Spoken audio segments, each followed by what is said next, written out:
Bienvenidos a la sesión número 3 del curso de Lógica Clásica y Simbólica. Vamos a abordar el tema de la definición. La definición es la que expresa las esencias de las cosas, lo que son. Esto nos trae a la memoria lo que decía Sócrates sobre la filosofía de las esencias o de las cosas, al querer definir las virtudes. Ahora bien, en lógica, la definición tiene 5 propósitos. El primer propósito es aumentar el vocabulario. Esto, por supuesto, para enriquecer nuestro léxico interpretativo. En segundo lugar, la definición tiene como propósito eliminar la ambigüedad, delimitando los conceptos a cada caso en particular. En tercer lugar, el propósito de la definición es reducir la vaguedad, aclarar el significado de un término ya conocido, o sea, hacerlo un poco más claro y menos vago. En cuarto lugar, el propósito de la definición también es explicar teóricamente. Esto, por supuesto, es necesario para la elaboración y la construcción de toda clase de ciencia. Y por último, en quinto lugar, es influir en actitudes. Esto, por supuesto, para buscar el asentamiento de los demás, o sea, el aspecto emotivo de que ellos hagan sentir a lo que nosotros creemos o lo que nosotros predicamos a un nivel ya sea intelectual o espiritual o moral. Pues bien, los ejercicios que vamos a hacer para esta sesión va a ser sobre el tema de las reglas para la definición por género y diferencia. Son 5 reglas. La primera regla es los atributos esenciales de la especie, es decir, cada concepto debe definir exactamente lo que se quiere definir, no otra cosa. La regla segunda es no podemos utilizar el mismo concepto ni sinónimo para definir algo en la definición, es decir, no puede ser circular. En tercer lugar está la regla tercera. Una definición no puede ser ni demasiado ancha ni demasiado estrecha. Tiene que abordar lo suficiente para aclarar lo que queremos definir, o sea, la esencia de esa cosa. En cuarto lugar, la regla 4. No tenemos que usar un lenguaje ni ambiguo, ni oscuro, ni figurado, ni demasiado tecnificado. Tenemos que usar un lenguaje claro, sencillo, asequible para la mayoría. Y en quinto lugar, una definición no debe usar términos negativos cuando puede ser usando términos positivos. Ahora vamos a ver cada uno de estos ejemplos. El ejemplo de la regla primera. Zapato. Si nosotros definimos zapato como una cosa de cuero, de hule y de tela, no estamos diciendo mucho sobre lo que es un zapato.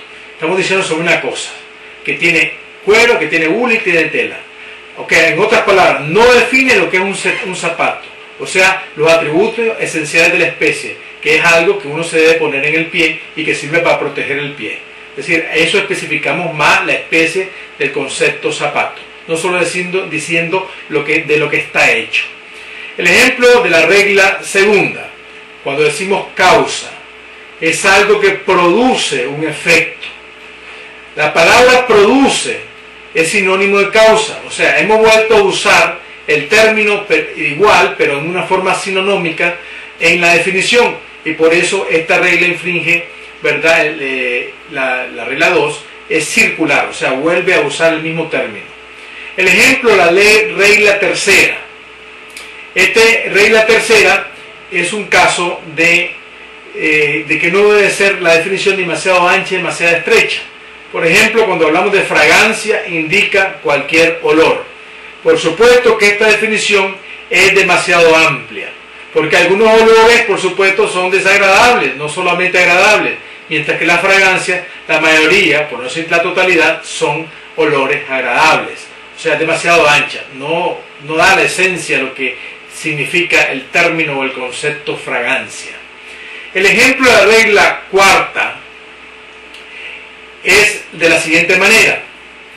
Por ejemplo, una nube es una gran masa semitransparente de textura lanosa suspendida en la atmósfera y cuya forma está sujeta a cambios continuos y caleidoscópicos.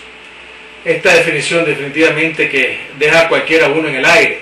Muy sencillo, porque esta regla dice que no debemos usar un lenguaje ni demasiado figurado, ni demasiado técnico, demasiado oscuro, ni ambiguo. Y por último tenemos el ejemplo de la regla quinta. Esta regla quinta, es decir, es bastante diferente a las anteriores. Satisfacción, un concepto que queremos definir. Estado de no tener ningún deseo sin realizar.